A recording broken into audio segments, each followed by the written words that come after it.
Bonjour et bienvenue à tous pour ce cours d'immunologie. Nous sommes au chapitre 4, la présentation de l'antigène, section C, les molécules MHC. L'objectif de ce cours est de présenter les molécules MHC qui jouent un rôle important dans la présentation de l'antigène aux cellules T.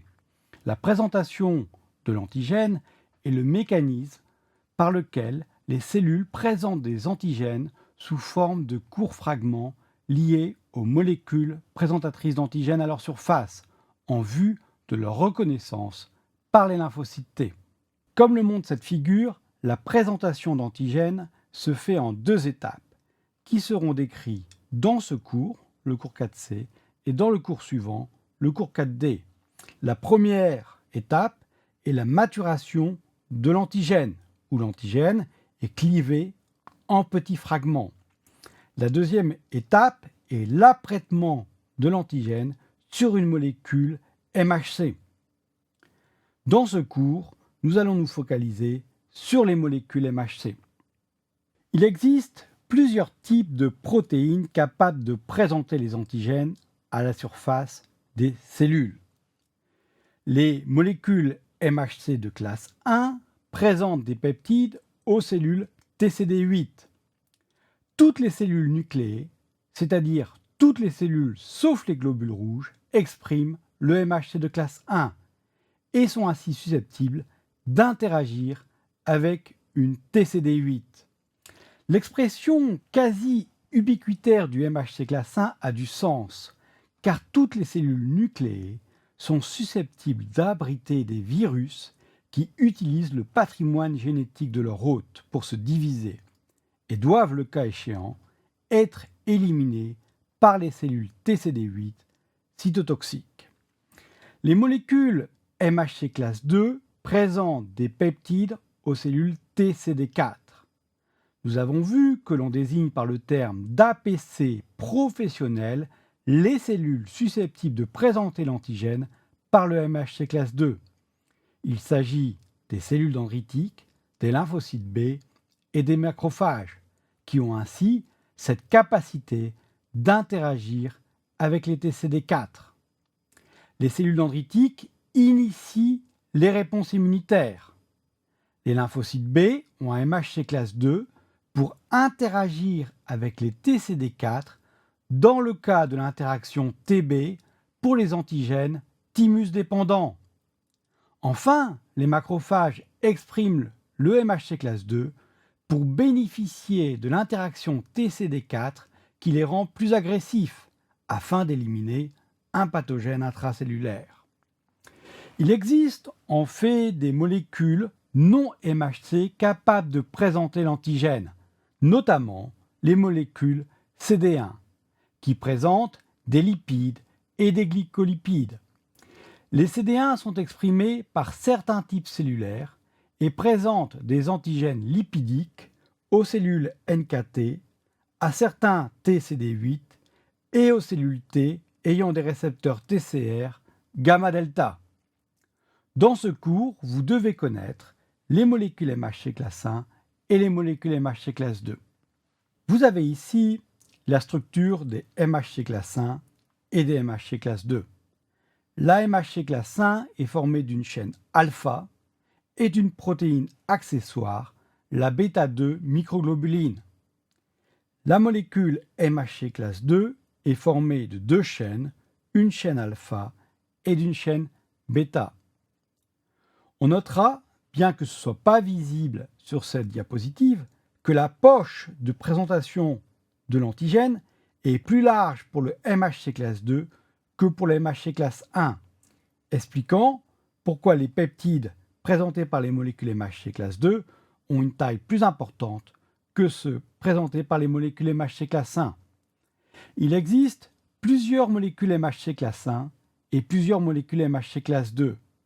Les deux domaines externes, alpha 1 et alpha 2 pour les molécules MHC classe 1 et bêta 1 et alpha 1 pour les molécules MHC classe 2, sont les domaines qui présentent les peptides. Il est très important de souligner que les MHC ne possèdent pas de domaine variable et ne subissent pas la recombinaison somatique comme le TCR ou les immunoglobulines. Mais il existe plusieurs gènes codant des molécules MHC classe 1 ou classe 2 qui ont globalement la même structure, mais diffèrent par leur capacité à présenter des peptides différents. Nous allons faire un gros plan sur la poche où se fixe le peptide. Rappelons que le but du MHC est de présenter des peptides présents à l'intérieur de la cellule pour les rendre visibles à l'extérieur, permettant aux cellules T qui patrouillent de détecter une anomalie, une infection par un pathogène intracellulaire le cas échéant. Les domaines MHC se replient pour former une poche ou une fente. Cette poche forme le site de fixation du peptide où il est présenté aux cellules T. Le peptide est généralement ancré par 2 ou quelques résidus. Une molécule MHC peut accommoder un nombre limité de peptides. Ainsi, on comprend pourquoi il existe plusieurs molécules MHC afin de présenter un grand nombre de peptides. Les gènes codant les MHC ont été identifiés dans le cadre de la transplantation. Du fait de l'existence de plusieurs gènes codant pour des molécules MHC et de leur polymorphisme élevé, les protéines du MHC vont s'opposer au greffe, à l'instar des protéines des groupes sanguins. Mais la véritable fonction du MHC est la présentation de l'antigène. Les greffes sont des artefacts de la médecine et n'ont pas de sens dans la nature. Le locus MHC est appelé HLA pour Human Leukocyte Antigen. Il est localisé sur le chromosome 6 et s'étend sur environ 4 mégabases. Il s'agit d'une région dense en gènes, avec plus de 220 gènes identifiés, dont plus de 40 codant pour des molécules MHC. La moitié des gènes du HLA sont des gènes non MHC à fonction immunologique. Le fait que des gènes du système immunitaire soient regroupés au niveau du génome a pour conséquence qu'ils coévoluent ensemble, car ils sont transférés en groupe. Les probabilités de recombinaison à l'intérieur du locus HLA au cours de la méiose sont faibles. On parlera d'haplotype pour désigner un groupe d'allèles de différents loci situés sur un même chromosome qui sont habituellement transmis ensemble. Le locus HLA contient aussi de nombreux pseudogènes et des gènes de fonction inconnus. Le locus HLA est divisé en 3 domaines. Le domaine 1, où on trouvera les MHC classe 1, le domaine 2, où l'on trouvera les MHC classe 2, et le domaine 3. Chez l'homme, le locus codant le MHC de classe 1 s'étend sur 2 mégabases. On l'appelle HLA1. Il contient les gènes HLA-A, HLA-B, HLA-C, qui codent pour la chaîne alpha des molécules MHC de classe 1 classique. Ce locus contient aussi des molécules MHC non classiques, comme HLA-G, HLA-F, qui ne sont pas à retenir. On y trouve des pseudogènes, ainsi que des gènes non MHC à fonction immunologique. On trouve, par exemple, les gènes MICA-A et MICA-B, qui sont exprimés à la surface des cellules stressées. Nous en avions parlé dans le cours 2 sur l'immunité innée, en parlant des cellules NK. Chez l'homme, la région HLA2 couvre 700 kilobases. Elle contient d'abord 3 groupes de gènes qui codent pour les chaînes alpha et bêta des molécules MHC classe 2. Il s'agit de HLA-DP, HLA-DQ, HLA-DR. HLA-DP et HLA-DQ contiennent chacun un gène qui code pour une chaîne alpha du MHC classe 2 et un gène codant pour la chaîne bêta du MHC classe 2. Le locus HLA-DR contient, lui, un gène codant pour une chaîne alpha et 2 gènes fonctionnels codant pour des chaînes bêta différentes. On trouve dans la région HLA2 des molécules MHC dites atypiques ou non classiques, notamment HLA-DM et HLA-DO. Le locus HLA-DM code pour une protéine qui fonctionne dans la présentation de l'antigène et qui est exprimée dans les lysosomes et les endosomes. Le locus HLA-DO code, lui, pour des protéines qui aident à la présentation de l'antigène dans les cellules B, les cellules thymiques épithéliales et les cellules dendritiques. Ces molécules ne sont pas à connaître dans le cadre de ce cours. Enfin, on trouve dans le locus HLA2 de nombreux gènes qui contribuent à la présentation des antigènes de classe 2. Citons l'atapasine, ainsi que des gènes qui codent pour des sous-unités du protéasome. L'expression des gènes MHC est codominante. Ainsi, une cellule exprime pour chaque locus à la fois le gène HLA d'origine maternelle et celui d'origine paternelle. Une cellule exprimera ainsi un grand nombre de molécules MHC, avec pour conséquence d'augmenter la capacité de l'autre à présenter des peptides différents. Prenons le MHC classe 1. Nous avons vu qu'il existe 3 gènes codant pour la chaîne alpha, HLA-A, HLA-B, HLA-C. Ces 3 gènes et les 3 gènes d'origine paternelle vont être exprimés, conduisant à 6 chaînes alpha possibles qui vont s'associer à la bêta-2 microglobuline. Ainsi, une cellule exprime à sa surface 6 molécules MHC classe 1 différentes. Le locus MHC classe 2 consiste en une chaîne alpha et une chaîne bêta. Les chaînes alpha et bêta peuvent s'apparenter en 6. Les deux proviennent du même chromosome ou se former à partir de gènes en trans, l'un d'origine maternelle, l'autre d'origine paternelle. Ainsi, une cellule peut produire 4 MHC différents de type DQ et 4 MHC différents de type DP. Comme le locus DR possède 2 gènes DR bêta, nous trouvons 8 possibilités différentes pour le MHC de classe 2 de type DR. Ainsi, une cellule peut exprimer jusqu'à 16 molécules différentes de MHC classe 2. La plupart des protéines chez un individu sont généralement peu polymorphiques, c'est-à-dire sont quasiment identiques au niveau de la séquence protéique, chez des individus différents. Ainsi, la séquence du lysozyme, de la myosine ou du récepteur CD4 sont quasiment identiques au niveau de la séquence protéique d'un individu à l'autre. Il existe toutefois de rares polymorphismes conduisant à des protéines ayant par exemple un acide aminé différent chez un individu comparé à la population. Les gènes HLA ont une particularité. Ils sont extrêmement polymorphiques. Sur cette diapositive, vous notez le nombre d'allèles différents de MHC classe 1 et de MHC classe 2 qui ont été retrouvés dans les populations humaines. Ainsi, on trouve environ 333 gènes différents pour le HLA-A, plus de 500 gènes différents pour le HLA-B et plus de 150 gènes différents pour le HLA-C. Mais quelles sont les raisons de ce fort polymorphisme? Cela permet d'augmenter la capacité du corps humain à présenter des peptides différents.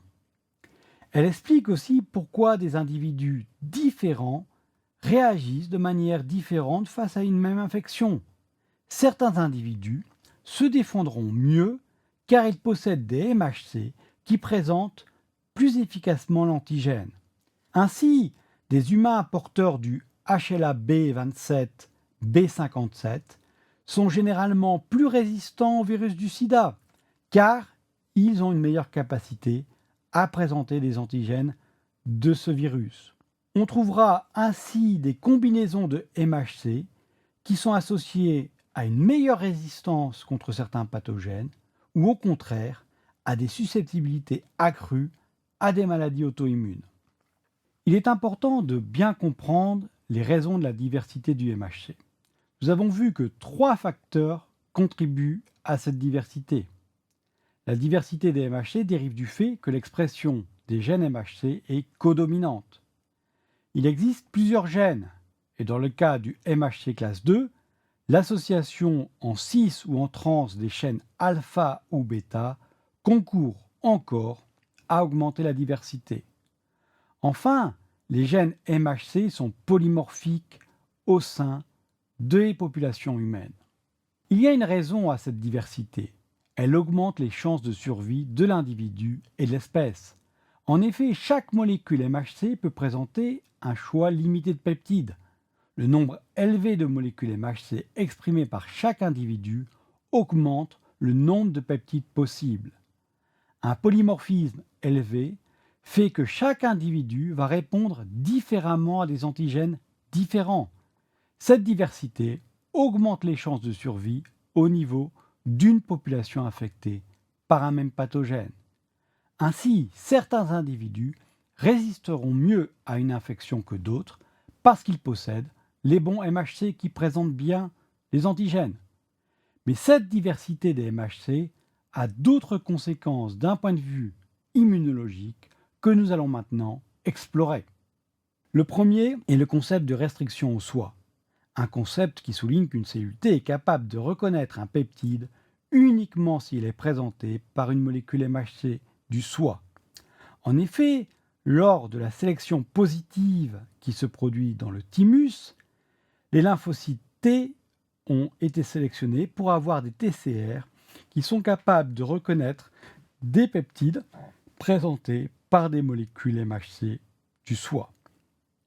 Ceci est illustré sur cette figure. Vous avez ici une cellule T CD8 activée qui possède un TCR.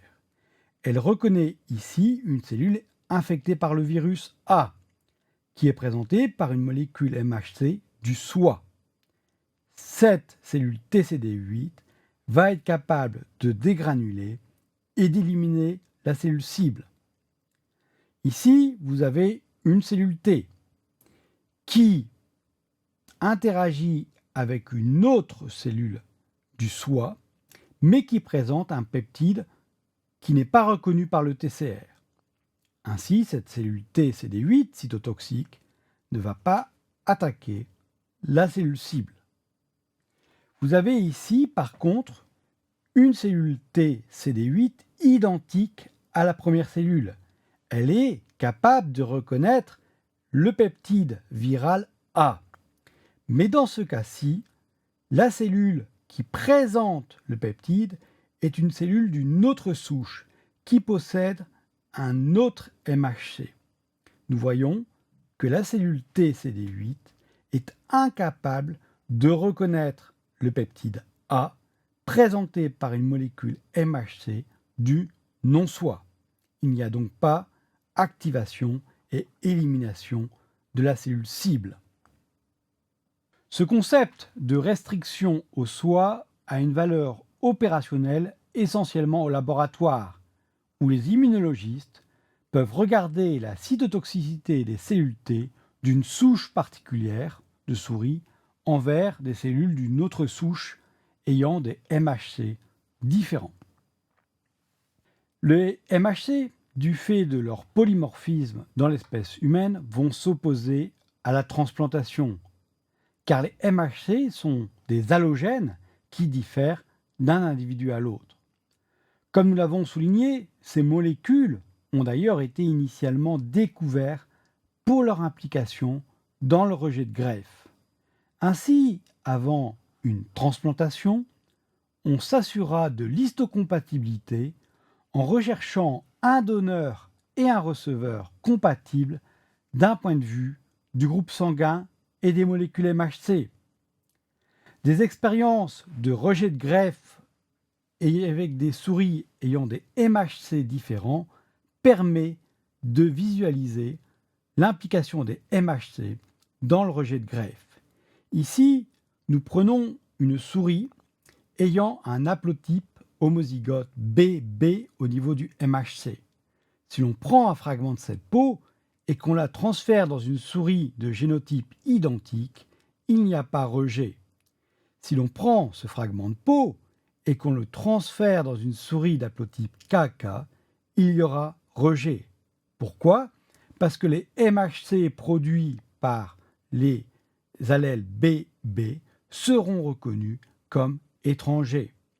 Le transfert de peau d'une souris BB vers une souris BK ne conduira pas à un rejet. En effet, dans cette souris, les MHC de type B ou K sont reconnus comme les antigènes du soi. On retrouve ici la même expérience, mais réciproque, où l'on transfère la peau d'une souris KK vers d'autres souris. Intéressons-nous au cas 3. Vous avez ici une souris hétérozygote ayant un MHC B et K. Si l'on transfère de la peau de cette souris vers une souris ayant un haplotype BB, il y aura un rejet de greffe. Pourquoi ? Parce que les MHC de type K seront connus comme étrangers. On trouvera aussi un rejet de greffe si l'on transfère vers une souris de type KK. Pourquoi ?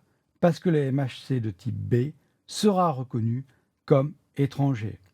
Enfin, il n'y aura pas de rejet si l'on transfère un morceau de peau vers une souris ayant le même génotype BK, car les MHC de type B et K sont des MHC du soi et ne seront pas reconnus. Il est temps de résumer ce que nous avons appris. On appelle MHC l'ensemble des molécules présentatrices d'antigènes qui présentent des antigènes protéiques aux lymphocytes T. Les molécules MHC de classe 1 présentent des peptides de protéines du cytoplasme aux cellules TCD8. Les molécules MHC de classe 2 présentent des peptides de protéines endocytosées aux cellules de type TCD4.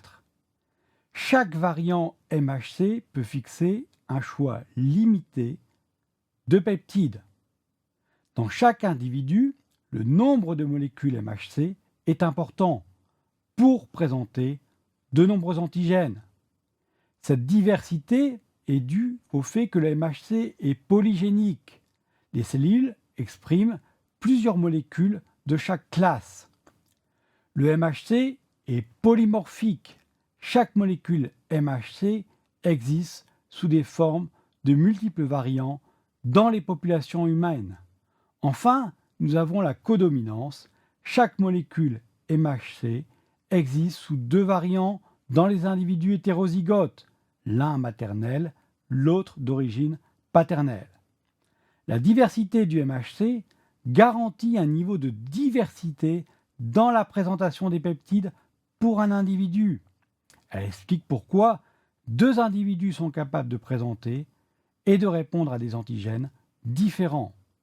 Elle explique la restriction soi. Les cellules T reconnaissent des antigènes présentés par les molécules MHC du soi. La diversité du MHC contribue enfin au rejet de greffe entre individus.